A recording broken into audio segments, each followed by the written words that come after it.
Nuk mund të krahasohet jeta e një njeri që e beson Allahun dhe një njeri që nuk e beson Allahun.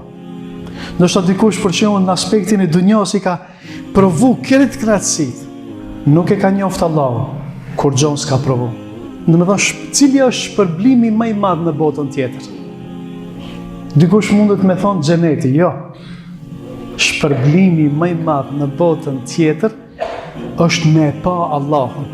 Ata që kanë bërë mirë në dunja, kanë me pas shpërblime shumë të mira dhe kanë me pas diçka plus, thot Allah. Kanë me pas diçka plus përveç xhenetit, ku kemi pas krit kënaqësitë që mendja nuk i ka shku njerit. Kënaqësi që njeri s'ka mujt me i fantazu, kemi pas në xhenet. Mirë, po kur ta shohin xhenetlit Allahun, domethënë kjo ka me qenë kënaqësia më e madhe. Mirë. Ajo është në botën tjetër. Në këtë botë kërret kënaqësitë më i përjetu.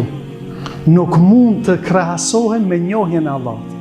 Në dunja kënaqësia më e madhe është njohja e Allahut, në ahiret kënaqësia më e madhe është me shiku Allahun.